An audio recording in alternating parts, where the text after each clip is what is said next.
Wow, joining us here in the studio together with Elvin and Mr. Brown to address anger management and what therapies are available to help people, we have Dr. John Lim, the president of Singapore Counselling Centre and Academy of Certified Counsellors.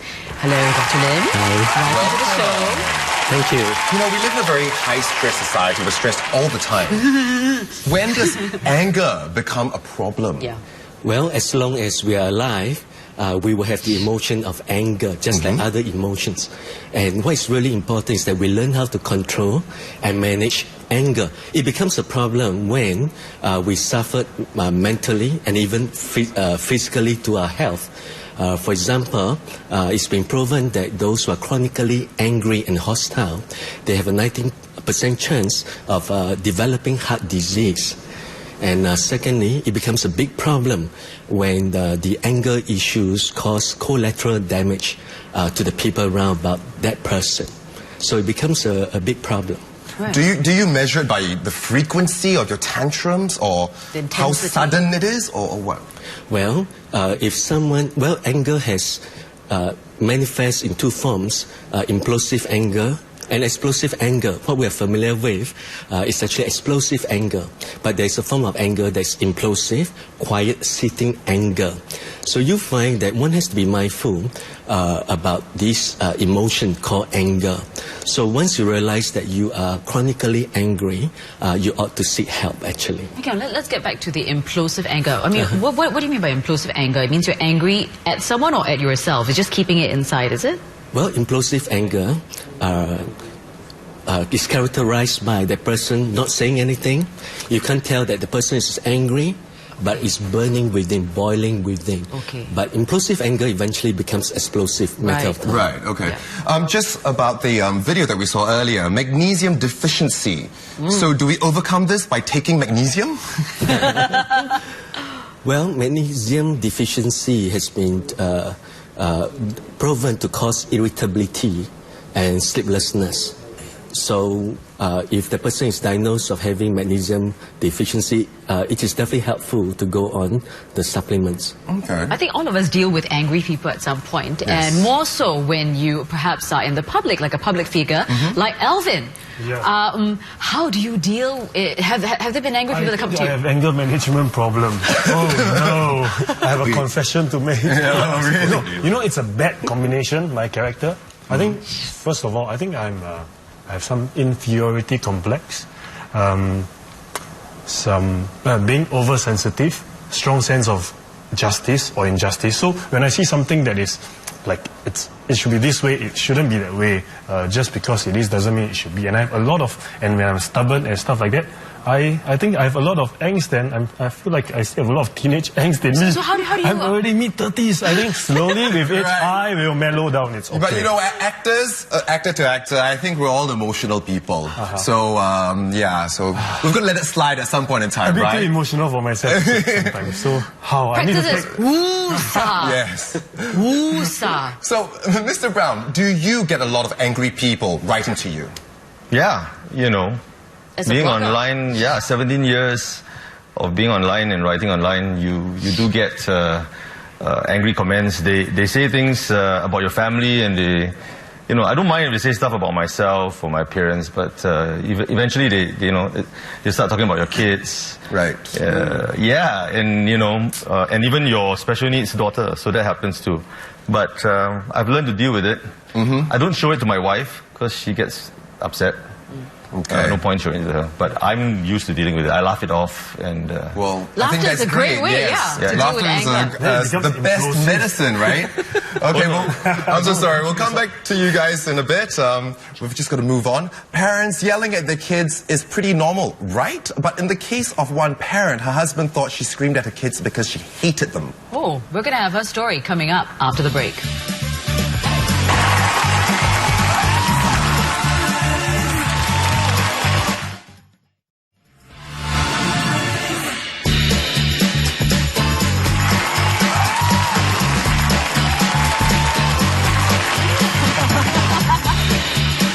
Hello and welcome back to The 5 Show. When it comes to tough love, Asian parents are right up there in the rankings. Now, they never shy away from giving their kids an earful, and then some when the going gets tough. Do you think so, guys? growing up? Oh yeah. Oh, yeah. Hi, Mom. Hi, Mommy. In unison. So, for one parent we spoke to, what was normal to her was deemed unacceptable by her husband. Check out this clip. The people who are able to manage their emotions, they're the best people. Like me, are the worst. I think when it's become very prominent is when I had my kids. I came back from work and the kids were playing together, right? And both want my attention and crying at the same time, really throwing tantrums at the same time. With the kids, sometimes I shout at them or being quite strict and upset with them, sometimes shouting very harsh words. And these are not acceptable, right? And the funny thing is, I talk to other mothers too, right? Because I see that there's a problem at hand. And they say, oh, we shout, everybody shouts. People don't think it's a problem. For me to realize it's by comparison with my husband. And he is very calm, he never shouts, he's a European. He was very surprised that I would shout at the kids. And he said, how can you do this to people you love, right? And I realized that, you can't do this. He said, when you talk to kids, why do you sound like you hate them? I said, I don't hate them, obviously. But he said, there is a hatred in your voice. This is something I don't want to do to them. Sometimes I can't help myself. When they were younger, they cry. When they grow a bit older, they pick it up. Like if something triggered his emotions, he screams or become quite upset. So I think, when they were two and start to see their change, I think, this is time I have to change myself because I don't want the kids to, to behave like me. Wow. So, doctor, when does discipline and tough love become an anger management issue? Yes, there is a very thin line between correcting your children in anger and becoming abusive. In fact, it is actually very progressive.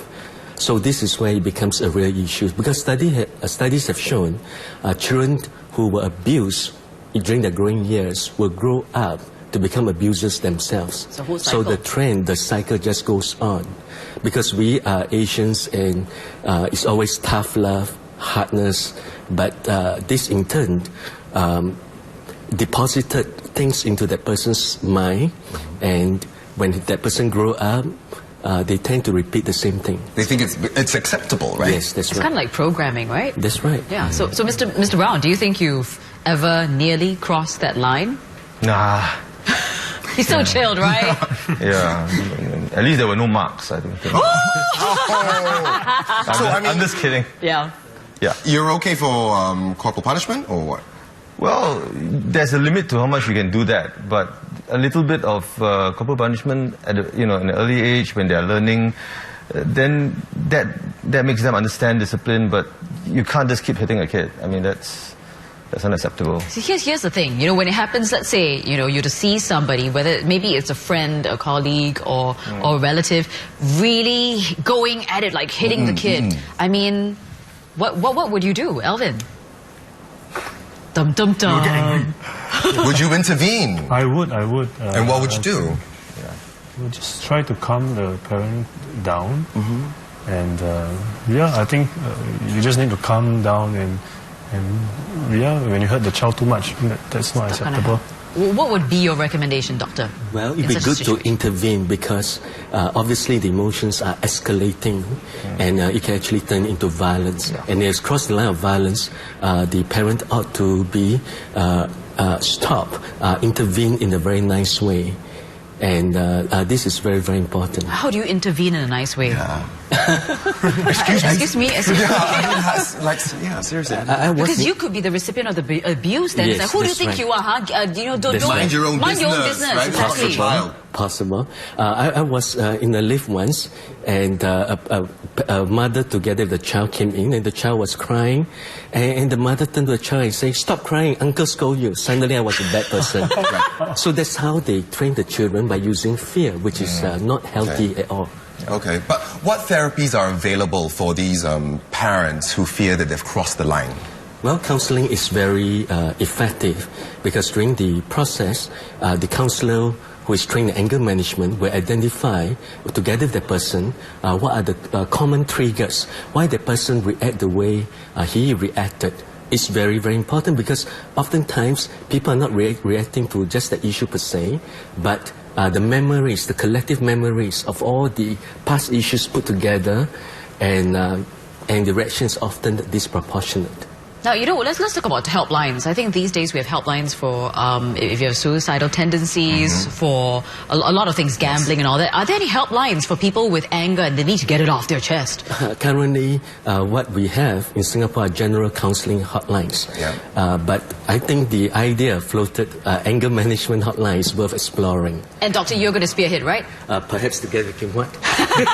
Yes, I think we can get them to do some, publicity for this anger management thing, so everyone will know about it. Yeah. Create some awareness. You've got your partners in crime right here. Yeah. Thank you so much, guys, for Thank you coming so in. much. Doctor, of course, Mr. Brown wearing a brown sweater, and Elvin. Thank you very much, gentlemen, for coming in.